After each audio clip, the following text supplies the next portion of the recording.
Hello, Christian Cassidy recording my week 6 lecture and response for musical theater. Alright, so I'll start with the three things that I found interesting.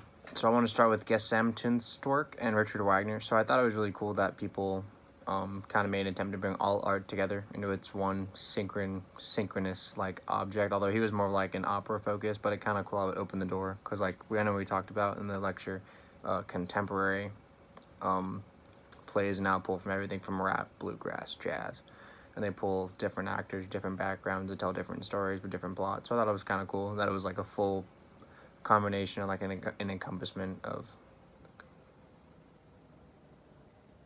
all different forms of acting, different forms of style, and emotional portrayal of the plot line. So the second thing I found interesting was musical theater in America. I never really would have thought that we were the ones to, I guess that's kind of the point I wanted to hit on, was how it's kind of interesting how the melting pot country kind of made the melting pot art style for musical theater.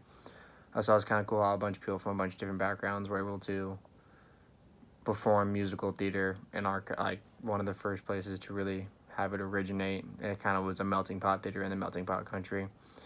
So I just thought it was really cool, like the melting pot country made musical plays, and people like George M. Cohan got really popular with all their comedies and style of acting. So that was really cool. The last thing I want to talk about was Follies. So the female-dominated style of art. I just thought it was cool how far we've come in theater history, from like the neoclassical times, or like in Spain, women were kind of had some things going on in terms of acting and playwriting, because I know Spain had a couple playwrights before the church kind of shut that down. And neoclassical, there was never really a female-dominated style of plays or playwriting. But it was kind of cool that there was one like focused on like the female beauty and how that was kind of portrayed. So the stages were like pretty, ornate, spirals, pretty colors. I thought it was really cool. And that was kind of a celebration of female beauty, and it was a female-dominated play style. So two things I had a question about, because I know World War I came up. I know, like, obviously everyone was intense at the time, and comedies were kind of needed, but did that kind of affect America's acceptance of like foreign-style plays, or like things being performed overseas? Like, I know it was probably hard to get full plays over, actors moving around from country to country at the time, but were there like any different like German plays or anything that was like taboo to perform, or taboo to have like performed, or people were like not support it at the time, or Italian plays that people were like, we don't want that in America, I was wondering. And then I know we talked about Oklahoma is my second question, where like musical adaptations, like I guess not an adaptation, it's integration of music into like a book's plot. Was this like kind of like the first time that ever happened? Because I know people have like written books based off the plot line of Romeo and Juliet and kind of added their own spin-off on it, like West Side Story and stuff like that. But that's more of like just a different form of the same play. But was there like more things that started with books and then kind of became plays? I know music, that wasn't common before this, but were there like plays in the Renaissance era that were based off writings or books? I know like the Bible and things like that and plays, but like religious plays were common. But was there a popular book that people wanted to see performed? And the final thing I want to talk about was musical revuesicals compared to like Renaissance style. So I thought it was really cool how like the revuesicals. Sorry, I'm trying to read it so I don't mispronounce it. Yeah, revuesicals. Okay, or concept musicals, probably the easy way to put it.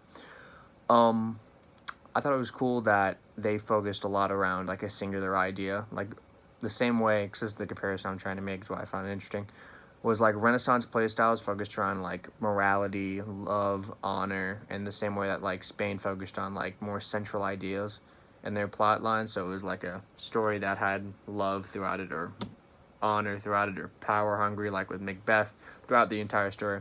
So I thought it was cool that it was but like the future's version of that style of play, because now it was following one plot line, but with a completely different style of performance. So now it was music. It didn't have a set play style.